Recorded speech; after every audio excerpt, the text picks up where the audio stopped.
नमस्कार। Assembly cup Madhya Pradesh Chhattisgarh में आपका स्वागत है। मैं हूं राजेश सक्सेना। अब इस सेगमेंट में बात करेंगे छत्तीसगढ़ की। जिस तरह से जो नतीजे आए हैं निश्चित तौर पर चौंकाने वाले हैं और तमाम सारे जो दिग्गज हैं, कई दिग्गज चुनाव जो मैदान में थे वो चुनाव हारे और भारतीय जनता पार्टी जिस तरह से पूर्ण बहुमत की वहां पर सरकार बना रही है, तमाम सारे दावे जिस तरह से रहे हैं, खासतौर पर बात की जाए कांग्रेस की, कहीं ना कहीं वो फेल होते नजर आए। इसके अलावा बात की जाए सारे जो पूर्व अनुमान थे और एग्जिट पोल थे वो भी फेल रहे छत्तीसगढ़ को लेकर अगर हम बात करें। और भारतीय जनता पार्टी ने छत्तीसगढ़ में सत्ता के सिंहासन पर कब्जा जमा लिया है। भूपेश पर भरोसा है का स्लोगन हवा में उड़ गया। ऐसा लगता है कि पीएम मोदी की गारंटी भूपेश के भरोसे पर भारी पड़ गई। छत्तीसगढ़ में कैसे हुआ इतना बड़ा उलटफेर? क्यों हो गई कांग्रेस की सत्ता से विदाई? और 2018 में बुरी तरह हारने वाली बीजेपी ने कैसे कर ली सत्ता में वापसी? क्या है इस परिणाम के मायने? परिणाम 2024 के लोकसभा चुनाव के रिहर्सल माने जाएं, इसी पर आज हम बात करेंगे और जानेंगे कि आखिर जिस तरह से छत्तीसगढ़ में इस तरह का कोई ट्रेंड या वेव नजर नहीं आ रहा था, ये भी बात आती रही भारतीय जनता पार्टी को लेकर। बहुत सारे सवाल इस बात को लेकर लंबे समय से खड़े होते रहे कि आखिर कोई वहां पर चेहरा नहीं है। कौन ऐसा चेहरा होगा छत्तीसगढ़ में जो 2023 का जो चुनाव लीड करेगा? लेकिन जिस तरह से केंद्रीय नेतृत्व की बात की जाए या फिर दो बड़े चेहरे भारतीय जनता पार्टी के पीएम नरेंद्र मोदी और केंद्रीय गृह मंत्री अमित शाह ने वहां पर मोर्चा संभाला और पूरा संगठन वहां पर लगा और उसके बाद जो परिणाम हैं निश्चित तौर पर चौंकाने वाले हैं और ये तस्वीर आगे बढ़ेंगे। लेकिन उससे पहले कुछ प्रतिक्रियाएं हम आपको सुनवा देते हैं। फिर एक पूरा पैनल है छत्तीसगढ़ से हमारे साथ। इस पूरे जो ट्रेंड हुआ है या जिस तरह से जो चीजें हुई है छत्तीसगढ़ पर, उस पर हम चर्चा करेंगे। 5 साल पहले हमारी सरकार बनी और 5 साल से हमारी सरकार ने पूरी निष्ठा से छत्तीसगढ़ के लोगों की सेवा की।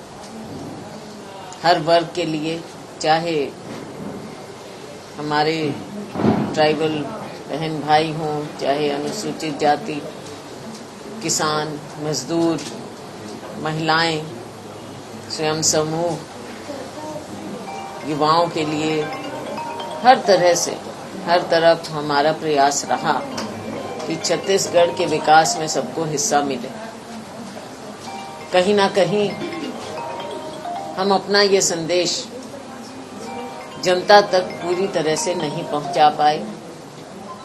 नतीजों से यही लगता है। निराशाजनक जरूर हैं ये नतीजे, लेकिन कांग्रेस पार्टी कभी हताश नहीं हुई। जो जीते हैं उन्हें हम बधाई देते हैं।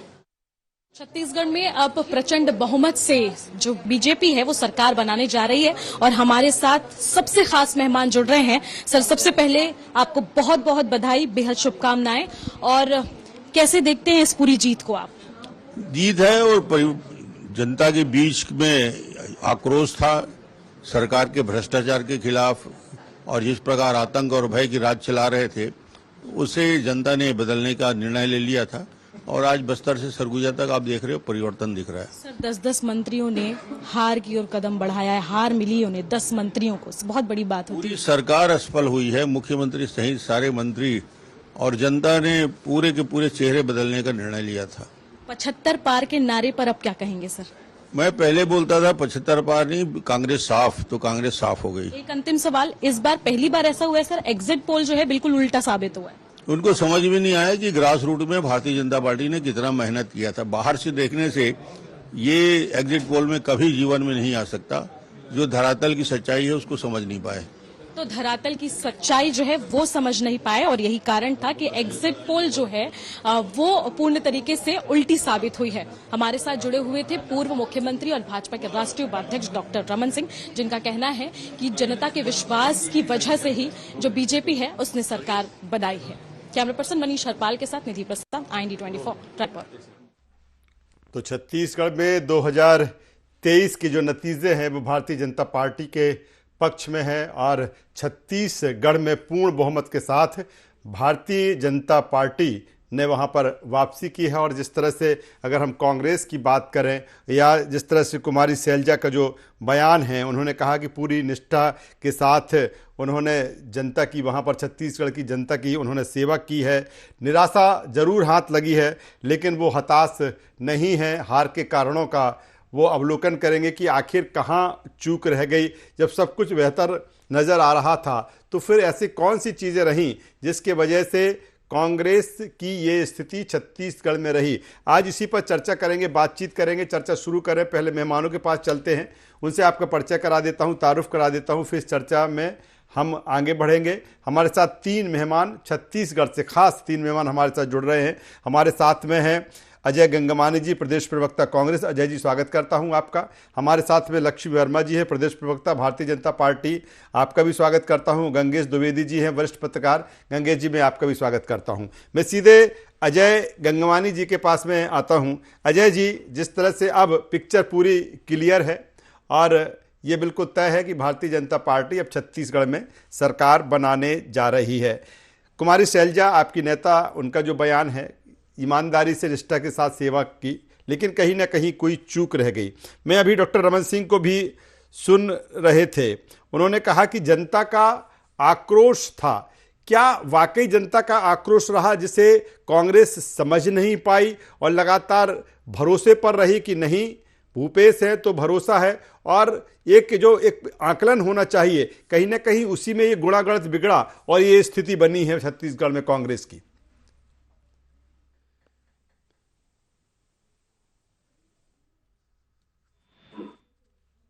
परंतु ये है कि हम जो आशा के अनुरूप हमारा परिणाम नहीं आया है, इस बात को मैं स्वीकार करता हूँ।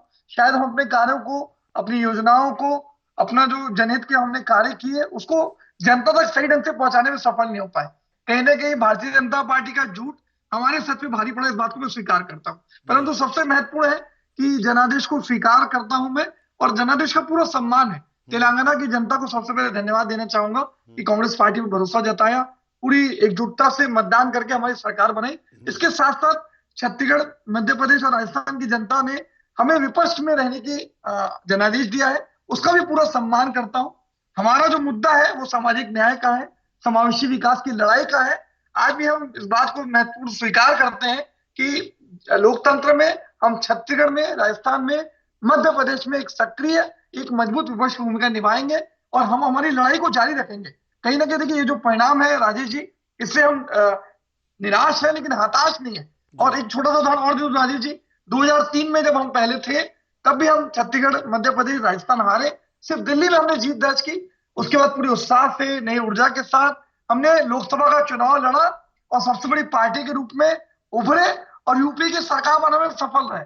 तो अब इस चुनाव परिणाम से हम समीक्षा करेंगे, विश्लेषण करेंगे कि कहां हमारी गलतियां थी, क्या बेहतर प्रयास किया जा सकता है, और 2024 के लोकसभा चुनाव में पूरी दमदारी से चुनाव लड़ेंगे और पूरे विश्वास के साथ जताते हैं कि हम आगे 2024 का लोकसभा चुनाव जीतेंगे। अजय जी, जिस तरह से आप कह रहे हैं कि झूठ भारी पड़ गया कांग्रेस के लिए भारतीय जनता पार्टी का, लेकिन अगर भारतीय जनता पार्टी की स्ट्रेटेजी की बात करें, उनकी रणनीति की बात करें, कहीं ना कहीं वो ग्रास रूट पर काम करते हैं, निचले स्तर पर काम करते हैं, संगठनात्मक दृष्टि से काम करते हैं।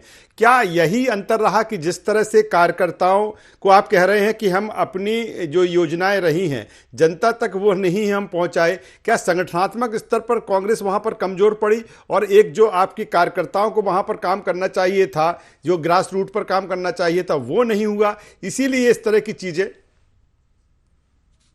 नहीं, सबसे नहीं, देखिए, दो चीजें हैं।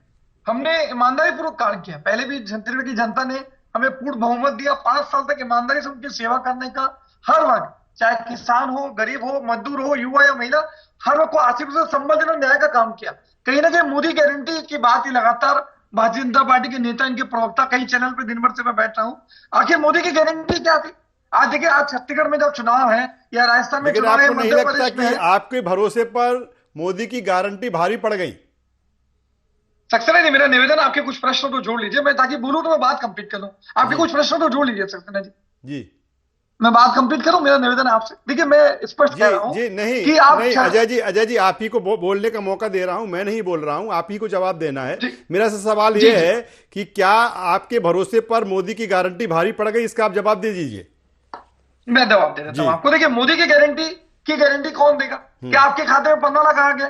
क्या 2 करोड़ रोजगार प्रतिवर्ष का वादा मिल गया? क्या किसानों की आय दुगनी हो गई? क्या स्वामीनाथन आयोग की रिपोर्ट लागू हो गई? क्या 100 दिन में महंगाई कम हो गई? तो मोदी गारंटी का जो दावा है पूरी तरह निरफल है। दूसरा देखिए महत्वपूर्ण यह है कि हमने चुनाव, हमारी योजना, हमारे कामों को लेकर लड़ा। आज किसी भी प्रादेशिक नेता को केंद्र की मोदी सरकार ने बढ़ावा नहीं दिया। आज पूरा चुनाव मोदी जी के चेहरे और अमित शाह पे लड़ा गया। आज क्या कोई क्रेडिट लेने का? आज मेरी बहन लक्ष्मी वर्मा जी बैठी हैं, क्या इसका क्रेडिट रमन सिंह को देंगे आप? क्या अजय चंद्राकर को देंगे कि बिजनौर को देंगे? ये जो 15 साल तक चलिए, अब जब आप आपके सवाल तमाम सवाल जो उठे हैं, मैं सीधे लक्ष्मी वर्मा जी के पास में आ जाता हूं। लक्ष्मी वर्मा जी जवाब दे दीजिए। हालांकि आप, मैं देख रहा हूं कि पूरी तरह आप मुस्कुराती हुई नजर आ रही हैं, और मुस्कुराना भी चाहिए क्योंकि आज आपका दिन है। जवाब दे दीजिए जिस तरह से अजय गंगवानी जी कह रहे हैं। ये तो जनता जनार्दन ने जो जनादेश दिया है, इसको मुझे कहीं ना कहीं लगता है इनमें स्वीकार करने की क्षमता नहीं है, क्योंकि ये कह रहे हैं कि झूठ पे ये चुनाव हुआ है। आज जनता इतनी जागरूक है छत्तीसगढ़ के कि इन्होंने झूठ का पुलंदा जो है वो 5 साल पहले 2018 में घोषणा पत्र के रूप में तैयार किया और जनता के बीच लाया, लेकिन जनता को उस वादे को इन्होंने पूरा करने के लिए जरा भी तत्परता नहीं दिखाई। और आज जनता जो है वो जान चुकी है कि छत्तीसगढ़ में जो जान चुकी थी, कहना चाहिए कि भ्रष्टाचारियों की ये जो सरकार थी, 5 साल ये हर वर्ग को ठगने का काम किया इस छत्तीसगढ़ में। और ये एक बात और कह रहे हैं कि मोदी जी की गारंटी है, और इसलिए आज देखिए देश में भी बड़ा मैंडेट के साथ में चुनाव जीते। और आज जिन जिन राज्यों में, आज चाहे यहाँ राजस्थान की बात कर ले, एमपी की बात कर ले, छत्तीसगढ़ की बात कर ले, पूरा पूर्ण बहुमत के साथ में, एक अच्छा मैंडेट के साथ में हमें जनता ने जनादेश दिया है। तो निश्चित रूप से एक विश्वसनीयता है। आप कह रहे हैं कि आप किसानों की आय दुगुनी के, निश्चित रूप से आप 2014 के जो किसानों की आय है उसको उठा के देखिए। आप 27 रुपए का है, पढ़ लीजिए लक्ष्मी जी, मेरा निवेदन है चैनल पे बैठ के पहले स्टडी कर लीजिए। एनएफओ के आंकड़े अनुसार किसान की आय प्रतिदिन 27 रुपए आज भी कांग्रेस कभी स्वीकारती नहीं है, क्योंकि छत्तीसगढ़ में इन्होंने काम के नाम पे भ्रष्टाचार किया, महिलाओं को सशक्त बनाने के नाम में महिलाओं को बेरोजगार किया, महिलाओं के सम्मान और सुरक्षा के नाम पे बच्चियों के साथ छोटी छोटी अनाचार और अत्याचार की घटनाएं घटी। और ये प्रदेश जो है पूरी तरह शर्मसार हुआ है। ये छत्तीसगढ़ महतारी के दामन में कीचड़ लगे हैं, और कीचड़ से सना हुआ छत्तीसगढ़ के जो माता बहनें हैं, चलिए लक्ष्मी जी, सेकंड राउंड में दोनों मेहमानों के पास में आऊंगा। सरकार की गंगेश द्विवेदी जी, वरिष्ठ पत्रकार, राजनीतिक विश्लेषक हमारे साथ में, सीधे गंगेश जी के पास में आ जाता हूं। गंगेश जी, अब इस चर्चा से, क्योंकि जो चीजें थी अब वो लगभग हो चुकी हैं, इससे आगे अब हम बात करते हैं। 2 चीजें काफी अहम है छत्तीसगढ़ को लेकर। एक तो एक बिना चेहरे के, बहुत बात भारतीय जनता पार्टी को लेकर आती रही कि कोई स्थानीय चेहरा नहीं है, पूरा केंद्रीय नेतृत्व जिस तरह से एक्टिव हुआ है। अब भारतीय जनता पार्टी वहां पर सरकार बनाने जा रही है, कहीं ना कहीं अब उस चेहरे की तलाश होगी छत्तीसगढ़ में कि अगला जो मुख्यमंत्री है छत्तीसगढ़ में वो कौन होगा। क्या लगता है सर, चूंकि अगर हम डॉक्टर रमन सिंह की हम बात करें, लगातार 3 टर्म वो वहां पर मुख्यमंत्री रहे, अब भी तमाम सारे चेहरे हैं, कह सकते हैं कि अब चेहरे की खोज भारतीय जनता पार्टी में शुरू हो गई और केंद्रीय नेतृत्व जिस पर मोहर लगा देगा वही मुख्यमंत्री होगा छत्तीसगढ़ का। सर, कौन से ऐसे चेहरे लग रहे हैं छत्तीसगढ़ में भारतीय जनता पार्टी की तरफ से कि जो नहीं, ये नाम हो सकते हैं आगे? जी देखिए, सबसे पहले तो डॉक्टर रमन सिंह जी का नाम होना चाहिए, क्योंकि वो 3 बार के मुख्यमंत्री रहे हैं। और देखिए, जिस तरह से बीजेपी ने लगभग 4 साल तक उपेक्षित रखा था नेतृत्व को, डॉक्टर रमन सिंह उनके लोगों को, जब उनकी वापस एंट्री हुई और इनकी रणनीति के साथ जब टिकट वितरण हुआ, तो ये उनके पूरे मंत्रिमंडल रिपीट हुआ रमन सिंह का, और उसके बाद प्रचंड बहुमत से भाजपा जीत कर आई। यानी टिकट का बंटवारा कहीं ना कहीं रमन सिंह के हिसाब से हुआ है जी। तो मुझे लगता है कि एक प्रबल दावेदार रमन सिंह है, पूर्व मुख्यमंत्री जी। इसके अलावा जो छत्तीसगढ़ का ट्रेंड रहा है, जो भी पार्टी का नेतृत्व करता है, जैसे 2003 के चुनाव में डॉक्टर रमन सिंह भाजपा के प्रदेश अध्यक्ष थे, वो मुख्यमंत्री बने थे। इसी तरह इस बार प्रदेश अध्यक्ष अरुण साव है, सांसद अरुण साव, उनकी भी दावेदारी बनती है क्योंकि उनके नेतृत्व में चुनाव लड़ेंगे, तो एक उनकी दावेदारी बनती है। उनके अलावा सीनियर लीडर्स पर अगर देखा जाए तो बृजमोहन अग्रवाल 8वीं बार विधायक बन रहे हैं, वो एक बड़े दावेदार हैं भाजपा में। अजय चंद्राकर है, वो भी एक बड़े दावेदार हैं। बिलासपुर के विधायक और पूर्व मंत्री अमर अग्रवाल भी इस बार जीत कर आए। लेकिन बिल्कुल बिल्कुल, लेकिन गंगेश जी, जिस तरह से अगर बात की जाए, चूंकि अब सारा कुछ पार्टी हाईकमान के ऊपर है और ये भी कहा जाता है कि वहां के जो निर्णय होते हैं कहीं ना कहीं चौंकाने वाले भी होते हैं। हम तमाम नामों की चर्चा करते हैं, लेकिन जब नाम आता है तो कोई दूसरा नाम आ जाता है। निश्चित तौर पर इसके अलावा देखिए, मोदी, अगर अमित शाह की बात की जाए तो अमित शाह ने 3 लोगों को इशारा किया। एक तो डॉक्टर रमन सिंह को इशारा किया, सेकंड ओम प्रकाश चौधरी जी को बोला कि इनको आप जिताइए और इनको बड़ा आदमी बनाऊंगा। इसके बाद तीसरा इशारा किया विष्णुदेव साय को जशपुर में। तो विष्णुदेव साय भी पूर्व सांसद रह चुके, छत्तीसगढ़ के प्रदेश अध्यक्ष रह चुके हैं। तो एक तरह से ये 3 लोग कहीं ना कहीं प्राथमिकता में रहेंगे, मुझे ऐसा लगता है। चलिए, बेहतर बात गंगेश द्विवेदी साहब कर रहे हैं। जब सेकंड राउंड में आऊंगा तो उससे आगे की बात करूंगा। सीधे अजय गंगवानी जी के पास में आ जाता हूं। बिल्कुल अजय गंगवानी जी, कोई ना कोई चूक तो रही होगी जब इस तरह की चीज़ें हैं। बिल्कुल, अगर हम चाहे मध्य प्रदेश की बात करें, जिस तरह मध्य प्रदेश में भी कांग्रेस कह रही है कि उसके हार के कारणों का वो चिंतन, ये अलग बात है कि मध्य प्रदेश में विपक्ष में कांग्रेस थी, कमलनाथ जी जिस तरह से कह रहे हैं कि अब चिंतन करेंगे कि आखिर चूक कहाँ हुई है। क्या अब माना जाए कांग्रेस को? आपने कहा कि अब नहीं, एक मजबूती के साथ हम विपक्ष की भूमिका में हम रहेंगे। जिस तरह से लक्ष्मी वर्मा जी कह रही हैं, आप जवाब देना चाह रहे थे उस समय आप जवाब दे दीजिए, फिर मैं अपना अगले सवाल लूंगा आपसे। देखिए सबसे महत्वपूर्ण ये है कि मैं सबसे पहला मेरा स्टैंडर्ड सही था कि कहीं ना कहीं जनादेश का पूरा सम्मान है। आज छत्तीसगढ़ की जनता ने हमें जो जनादेश दिया कि विपक्ष में बैठ के हमको अपनी महत्वपूर्ण भूमिका निभानी है, उसकी सक्रिय भूमिका निभाएंगे। देखिए मेरी लक्ष्मी जी बहुत सारी बातें कह रही है, अगर ये 15 साल तक सचमुच छत्तीसगढ़ की जनता के लिए काम किया होते तो क्या ये 15 सीटों तक सीमित होते? दूसरी बात, अगर रमन सिंह के चेहरे को ये अगर तक कमीशन को या भ्रष्टाचार तो करते रहे, रायगढ़ की समिति की बैठक में स्वीकार किया था कि भैया 1 साल के लिए कमीशन खोरी भ्रष्टाचार छोड़ दीजिए, 30 साल तक हिला नहीं पाएगा। उस रमन सिंह को जानबूझ के प्रोजेक्ट नहीं किया गया। आज जो गुटबाजी अंतरकलह है वो भारतीय जनता पार्टी में चरम पे, इसी का नतीजा है किसी को मुख्यमंत्री के रूप में प्रोजेक्ट नहीं करे।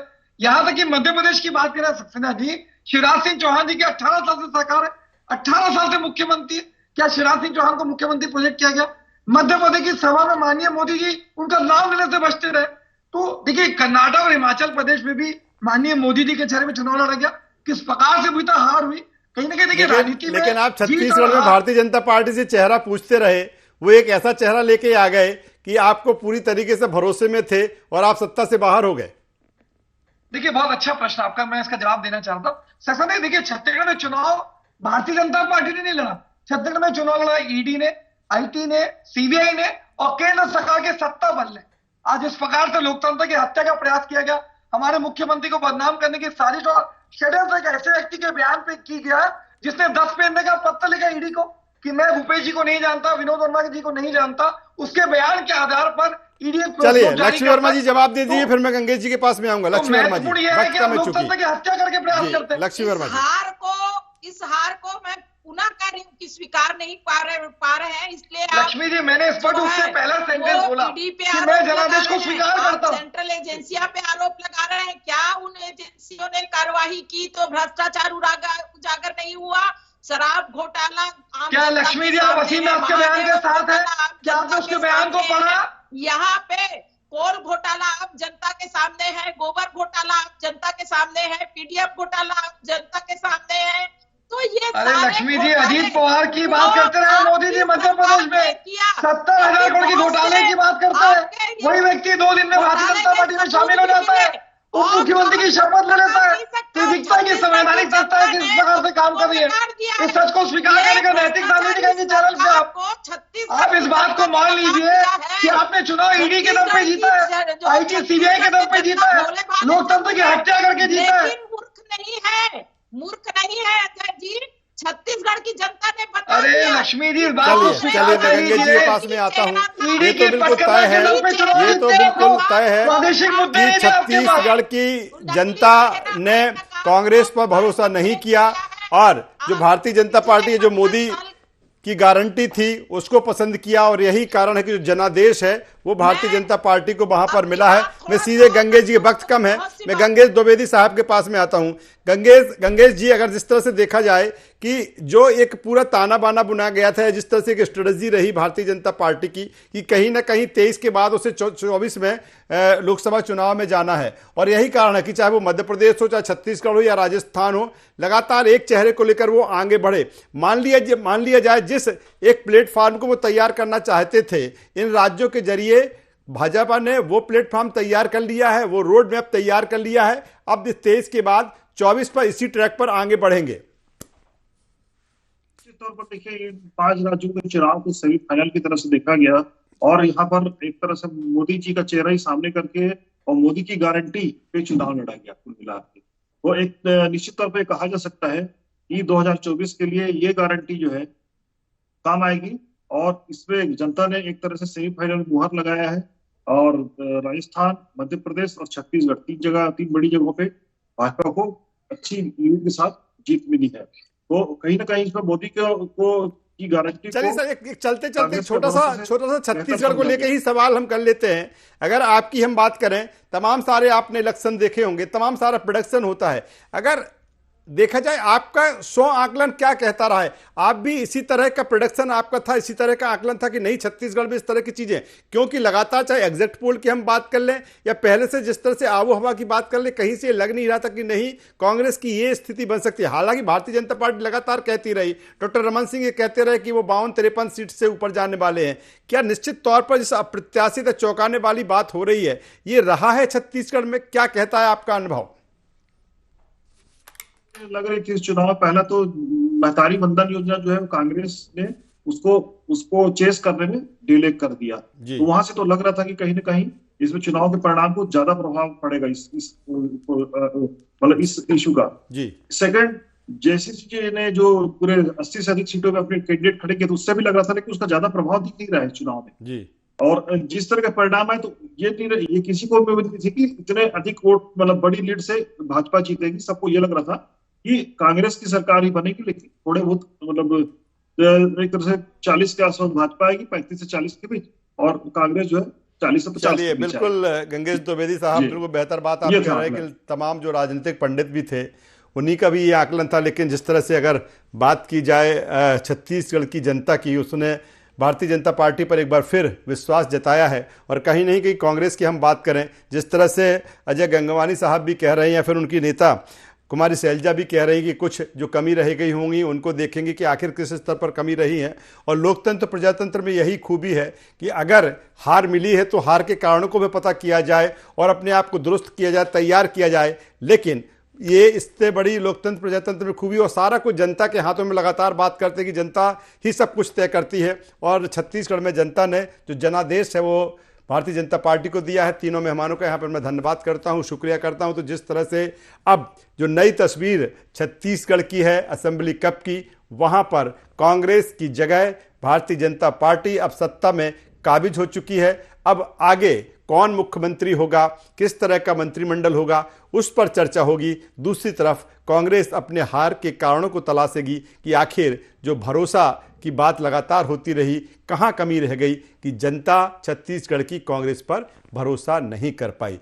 असेंबली कप मध्य प्रदेश छत्तीसगढ़ में बस इतना ही। i24 पर खबरों का सिलसिला लगातार जारी है, बने रहिए हमारे साथ। नमस्कार।